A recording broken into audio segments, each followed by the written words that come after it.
మనము జ్ఞాపకం చేసుకున్నప్పుడు దేవుని దూత మరియమ్మ దగ్గరకు వస్తా ఉంది. మీకు చెప్పాలి, ఎవరి దగ్గరకు వస్తుంది? దేవుని దూత మరియమ్మ. ఆమె గురించి రాయబడిన మాట ఏంటంటే, ఆమె కన్యక అని రాయబడింది. కన్యక, కన్యక అంటే ఎవరంటాము? వివాహం కాని వారిని కన్యక అంటాం. అంటే వివాహం కాని వారిని కన్యక అని పిలుస్తారు. అలాగే ఇప్పుడు మరియమ్మ గురించి మనం చదువుకున్నాం. ఆమె భయపడతా ఉందండి, భయపడతా ఉంది.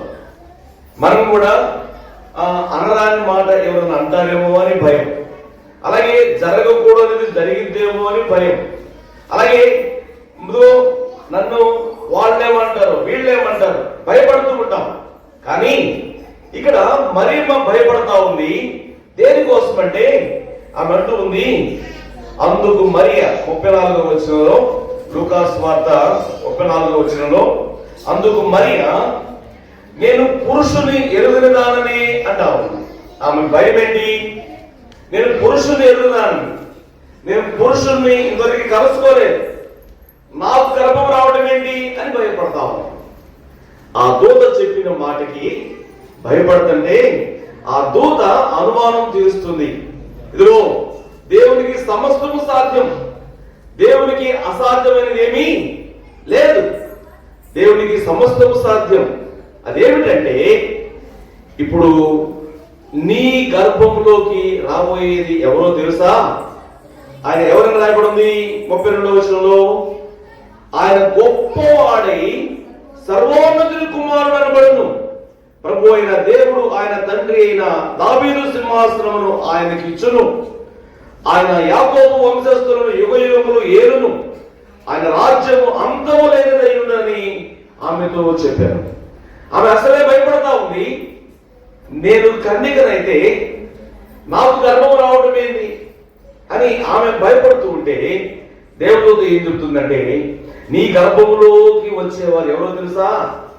ఆయన గొప్పవాడై సర్వోన్నతుని కుమారుడు అనబడును, ఆయన యుగములు ఏలేవాడు. ఒక కాలం కదా, మనము పరిపాలించే పరిపాలకులు 5 సంవత్సరాలు దాటిందంటే ప్రభుత్వం మారిపోతుంది కదా, అంటే మరొక ప్రభుత్వం వస్తుంది, మరొకరు పరిపాలిస్తారు, అట్లా మార్పులు జరుగుతూ ఉంటాయి. కానీ యేసుక్రీస్తు ప్రభు కూర్చున్నటువంటి మాట ఏమంటే, ఆయన యుగయుగములు ఏలేవాడు, యుగయుగములు ఏలేవాడు. ఆయన కన్యక ద్వారా ఈ భూమి మీదకి వచ్చాడు. కానీ ఆయన ఎలాగా ఆమె గర్భం ధరించిందంట? పరిశుద్ధాత్ముని ద్వారా ఆమె గర్భం ధరించింది. కాబట్టి నువ్వు భయపడద్దు మరియా అని ఎవరు చెప్తున్నారు? దేవదూత చెప్తా ఉంది. దేవదూత చెప్పిన మాట ఆమె వింటుంది. తర్వాత 36వ వచనం చూడండి, ఒక విషయం జ్ఞాపకం చేస్తుంది దూత. ఏమనంటే, మరియు నీ బంధువురాలు ఎలిజబెత్ కూడా తన వృద్ధాప్యమందు ఒక కుమారుని గర్భము ధరించి ఉన్నది అని చెప్తుంది. నువ్వు భయపడాల్సిన పని లేదు, దేవుడికి అసాధ్యమైన ఏమీ లేదు, ఆయన సమస్తము సాధ్యం. ఆ సమస్తము సాధ్యం చేయగలిగిన దేవుడు ఏం చేశాడు తెలుసా? 6 నెలల క్రితమే నీ బంధువు ఎలిజబెత్ ఉంది కదా, ఆమె గర్భంతో ఉంది, వృద్ధాప్యంలో ఉంది. ఆమెకి ఇప్పుడు 6వ మాసం, నీకు తెలుసా అని అన్నాడు. పిల్లరా, ఈ మాటలు ఎలా ఉంటాయంటే నమ్మశక్యంగా ఉండవండి. ఎవరైనా ఏమైనా ప్రత్యేకంగా చెప్పారనుకోండి, అక్కడ అది జరుగుతుంది ఇది జరుగుతుందంటే మనం నమ్మకపోగా సందేహిస్తూనే ఉంటాం. అయితే ఇదే సందేహం మరియమ్మకు వచ్చింది. ఎందుకోసం అంటే మరియమ్మ ఆమె వివాహం కాలేదు, ఏ పురుషుని కూడా కలవలేదు, అటువంటి నాకు గర్భం రావడం ఏంటని ఆమె అనుమానం పడుతూ ఉంది, భయపడతా ఉంది. నిజమే కదా, వివాహం కాని వాళ్ళకి గర్భం వస్తే ఎంత భయం. ఒకరితో పోతుందని వారి కుటుంబానంతటికి వస్తుందండి. ఇదిగో కుటుంబం అంతా రకరకాలుగా వారిని అంటూ ఉంటారు. కానీ యేసుక్రీస్తు ప్రభు ఒక కన్యకని ఎందుకు వచ్చాడు అనంటే, లేఖనం సెలవిస్తుంది అపోస్తుల కార్యములు 3వ అధ్యాయంలో ఏమనుందంటే, ఆయన మనుషుల యొక్క దుష్టత్వాన్ని తొలగించడానికి, మనుషుల్ని ఆశీర్వదించడానికి యేసుక్రీస్తు ప్రభు ఈ లోకానికి వచ్చాడు. ఒకసారి చెప్పండి, మనుషుల్లో నుంచి ఏం తీసివేస్తాడు యేసయ్య? దుష్టత్వాన్ని తొలగిస్తాడు. అలాగే మనుషులకు ఏమిస్తాడు? అందరూ చెబుదామా? ఆశీర్వాదం ఇస్తాడు. చెప్పండి అందరూ, ఆశీర్వాదం. యేసయ్య మనుషుల్లో ఉన్న దుష్టత్వం తొలగిస్తాడు, మనుషులని ఆశీర్వదిస్తాడు. ఇదే యేసయ్య ఈ కార్యం చేయడానికే ఈ లోకానికి వచ్చాడు. అందుకని ఈమె అనుమానంగా ఉంది, భయంతో ఉంది మరియా. అయితే ఆ భయాన్ని తొలగించాడు. ఆ దేవదూత చెప్తుంది, నీ బంధువు ఇదిగో నీవు దగ్గరలోనే ఉంది, ఆమె వృద్ధాప్యంలో ఉంది, ఆమె గర్భం ధరించింది తెలుసా నీకు? ఆమె గర్భం ధరించి 6 నెలలైంది తెలుసా నీకు అని అనగానే, అప్పుడు నిజమా అని ఆశ్చర్యంగా చూస్తా ఉంది. ఎందుకని? ఇది జరగదు కదా, వృద్ధాప్యంలో గర్భం ధరించడం ఏంటి? పిల్లగా దేవుడు సెలవిచ్చాడు కాబట్టి ఆమెకు వృద్ధాప్యంలో గర్భం వచ్చింది. దేవుడు సెలవిచ్చాడు కాబట్టి ఆ కుటుంబంలో సంతోషం వచ్చింది, ఆనందం వచ్చింది. ఇంత వయసు వచ్చిన బిడ్డలు లేరు అనుకునేవారు చాలా మంది. ఇప్పుడైతే ఆమె గర్భం ధరించిందంట అని అందరూ చెప్పుకుంటూ ఉన్నారు. ఎవరు ఆమె? ఎలిజబెత్. అరే ముసలామె కదా. అవును, దేవునికి సాధ్యం, దేవుడు సాధ్యం చేయగలిగిన కార్యం అది అని అందరూ చెప్పుకుంటూ ఉన్నారు. అని అనగానే ఈ మరియమ్మ ఆమె దగ్గరికి వెళ్ళిపోయిందండి. ఆమె దగ్గరికి వెళ్ళిపోయి ఆమెతో కలుసుకోగానే ఆమె అంటుంది, ఎలిజబెత్ అంటుంది, మరియా నువ్వు నా ఇంట్లోకి రాగానే ఇదిగో లోపల శిశువు గంతులేస్తున్నాడు అని అంటావు. అంటే సర్వ సృష్టికర్త అయిన దేవుడు నీ గర్భంలో ఉద్భవించబోతున్నాడు. ఆయన ఆ విధంగా ఈ ఇంటిలోకి నీవు రాగానే ఇదిగో నా గర్భంలో శిశువు గంతులు వేస్తున్నాడు అని సంతోషంగా చెప్తా ఉంది. చూసారా? అంటే యేసుక్రీస్తు ప్రభు ఈ లోకానికి రావడం ఏమిటంటే, భయముతో ఉన్న వారిని ఆ భయం నుంచి దూరంగా ఆయన నడిపిస్తాడు, భయం లేకుండా చేస్తాడు. అందుకని ఇక్కడ 2వ అధ్యాయంలోని 10వ వచనం చదువుతున్నాం చూడండి. అయితే ఆ దూత భయపడకుడి, ఇదిగో ప్రజలందరికీ కలగబోవు మహా సంతోషకరమైన సువర్తమానము నేడు మీకు తెలియజేస్తున్నానని దూత పలుకుతుంది. అయితే ఆ వింటున్న వారు ఎవరు అనంటే గొర్రెల కాపర్లు. ఆ గొర్రెల కాపర్లు వారికి తెలియపరుస్తూ ప్రపంచం అంతటికీ తెలియపరుస్తున్న మాట ఏంటంటే, ఇదిగో ప్రజలందరికీ కలుగబోవు మహా సంతోషకరమైన శుభవర్తమానము నేడు మీకు తెలియజేస్తున్నాను. అది ఏమిటంటే, దావీదు పట్టణమందు నేడు మీ కొరకు రక్షకుడు పుట్టి ఉన్నాడు, ఈయన ప్రభు అయిన క్రీస్తు. దూత పలికిన మాట ఇదిగో ప్రపంచం అంతటికి సంతోషాన్ని ఇచ్చిందండి, ప్రపంచం అంతటికి ఆనందాన్ని ఇచ్చేసింది. ఒక బిడ్డ ఒక కుటుంబంలో జన్మిస్తే ఆ కుటుంబానికి సంతోషమండి, ఒక వంశంలో జన్మిస్తే ఆ వంశానికి సంతోషం. కానీ ప్రజలందరికీ కలిగే సంతోషం ఏంటంటే, వినుచున్న నీకు తెలియపరుస్తున్న నాకు అందరికీ సంతోషం ఏంటంటే, రక్షకుడు నా కొరకు పుట్టి ఉన్నాడు, వినుచున్న నీ కొరకు పుట్టి ఉన్నాడు, ఆయన ప్రభు అయిన క్రీస్తు. కాబట్టి పిల్లరా, ఈ గొర్రెల కాపరులతో చెప్తున్న ఈ దూత పలుకులు విని వారు ఆశ్చర్యపోయారు. అయితే ఇక్కడ ఇంకో గొప్ప విషయం ఏంటంటే 14వ వచనం చదువుతున్నాం చూడండి. అక్కడే లూకా సువార్త 2వ అధ్యాయం 14వ వచనం, సర్వోన్నతమైన స్థలములలో దేవునికి మహిమయు ఆయనకి ఇష్టమైన మనుషులకు భూమి మీద సమాధానమును కలుగునుగాక అని దేవుని స్తోత్రము చేయుచుండెరి. ఎవరు చేస్తున్నారంట? దేవుని స్తోత్రం ఎవరు చేస్తున్నారు?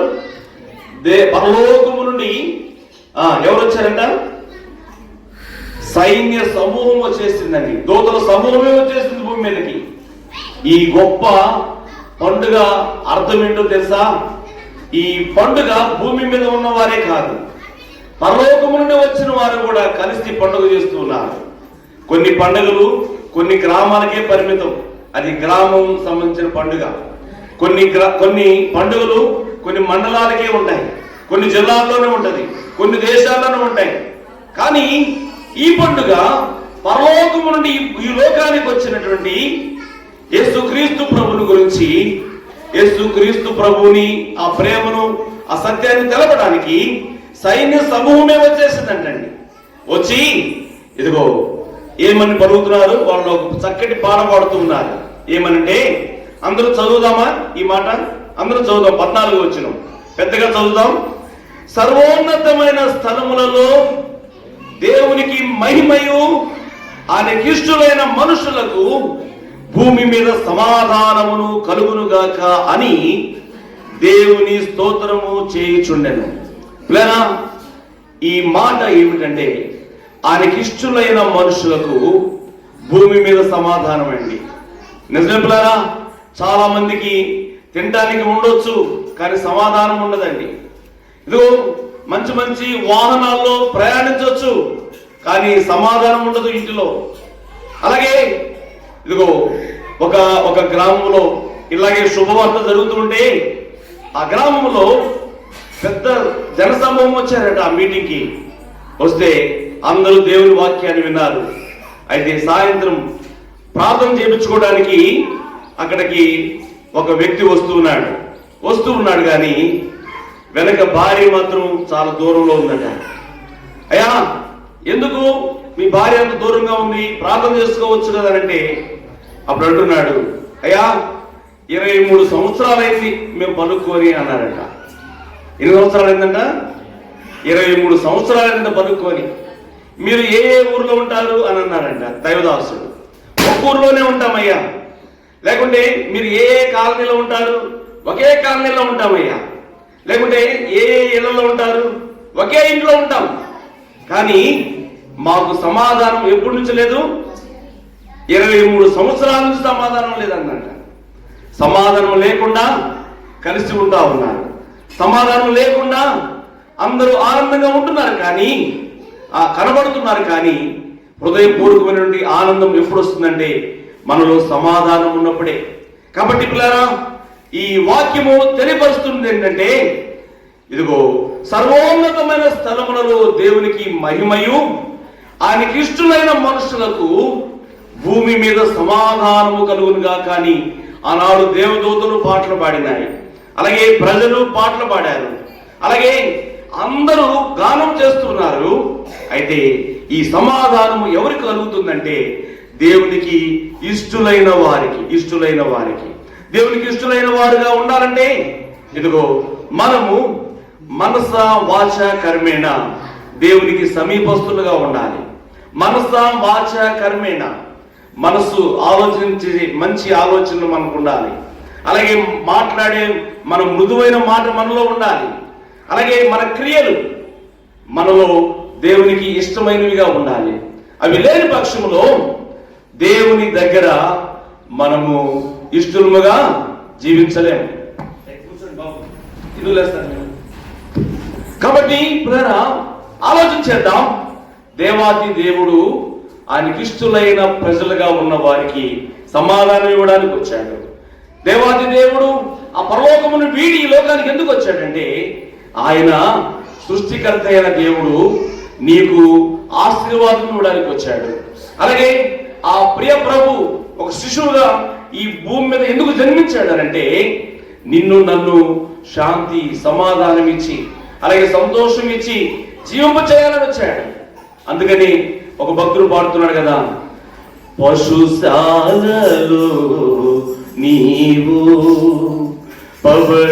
పవళించినావా పరమాత్ముడవే నీవు మతిమాలుడవు కావు మతిమాలుడవు కావు పశుశాలలో నీవు పవళించినావా పరమాత్ముడవే నీవు బాలుడము కావు, పసి బాలుడము కావు. లేదా ఆయన పసిబాలుడు కాదు, పసిబాలుడు కాదు, ఆయన పరమాత్ముడు. ఎందుకు చెప్పగలమంటే జ్ఞానులు వచ్చి ఆయన దగ్గర సాగిలపడి ఆయన మృక్కుతూ ఉన్నారండి. జ్ఞానులు 3 రకాలైనటువంటి ఇదిగో బహుమతులు తీసుకొచ్చారు చిన్న శిశువుకి. ఒకటి బంగారం, రెండవది బోళము, మూడవది సాంబ్రాణి. ఆ ప్రియ ప్రభువుని, చిన్న బిడ్డగా ఉన్న యేసుక్రీస్తు ప్రభుని వారు జ్ఞానులైన వారు సాగిలపడి నమస్కారం చేస్తున్నారు. అలాగే ఆయన పూజిస్తూ ఉన్నారు, ఆయన గణపరుస్తూ ఉన్నారు. కాబట్టి ఇదిగో మనము జ్ఞానులు కాకపోయినా, మనము మరీ చదువు ఉన్నా లేకపోయినా, మనందరికీ అర్థమయ్యే రీతిగా దేవుని వాక్యము వినబడుతుంది, దేవుని సత్యము తెలియపరచబడుతుంది. దేవుడు అవకాశం ఇస్తూ ఉన్నాడు. ఇదిగో మీరు మీ పాపములతో ఉండి మీరు చనిపోతే నరకానికి వెళతారు. ఆ నరకం తప్పించుకోవాలని ఆయన ఈ లోకానికి రక్షకుడుగా లోకానికి వచ్చాడు. అలాగే నా దోషాలు తొలగించాలని ఆ ప్రియ ప్రభు పాపం లేని పుణ్యాత్ముడు కాబట్టి ఆ కల్వరిలో అనేక శ్రమలు అనుభవించి ప్రాణానికి ఆధారమైన రక్తము కార్చాడు. అలాగే ప్రాణం పెట్టి తిరిగి లేచాడు యేసుక్రీస్తు ప్రభు. 500 మంది పైగా భూమి మీద కనిపించాడు. 40 దినాలు భూమి మీద ఉన్నాడు. అందరూ చూస్తుండగా పరలోకానికి ఎగి వెళ్ళాడు. ఆయన మరలా రాబోతున్నాడు. మనం సిద్ధపాటు కలిగి ఉండమన్నాడు. మనం సృజించిన దేవుని తెలుసుకోవడమే సిద్ధపాటు. అలాగే దేవుడిచ్చే సమాధానం పొందుకోవడమే సిద్ధపాటు. అలాగే దేవుడిచ్చే రక్షణ పొందుకొని ఆయన బిడ్డలుగా జీవించడమే సిద్ధపాటు. కాబట్టి ఈ క్రిస్మస్ మన కుటుంబాల్లో మనకు ఆనందాన్ని ఇస్తుందని జ్ఞాపకం చేసుకుందాం. మన హృదయాల్లో నెమ్మదిస్తుందని జ్ఞాపకం చేసుకుందాం. ఈ క్రిస్మస్ యేసుక్రీస్తు జన్మదినం మన అందరికీ ఆనందం, అలాగే సంతోషాన్ని ఇస్తుంది. ఆ సంతోషాన్ని మనము అనుభవించి ప్రభు కొరకు మహిమకరంగా జీవించాలని ప్రభు పేర మనం చేస్తున్నాం. కాబట్టి యేసుక్రీస్తు ప్రభుని హృదయంలో ఎవరైతే చేర్చుకుంటారో, ఎవరైతే ప్రభునందు ఆనందిస్తారో అట్టి వారు సంతోషంతో జీవించగలరు, ఆనందంతో జీవించగలరు. అలాగే మీరు మీ కుటుంబాలు ఎంతో హ్యాపీగా దేవుణ్ణి గణపరచగలరు. కాబట్టి ఈ సమయంలో వినిపించిన వాక్యం మీ హృదయాల్లో చేర్చుకోనండి. ఆయన బిడ్డలుగా జీవించాలని ప్రభునామములో మీకు మనవి చేస్తూ ముగింపు చేస్తున్నాను. దేవుడు మిమ్ములను మీ కుటుంబములను దీవించి ఆశీర్వదించును గాక. ఆమేన్. ఆమేన్.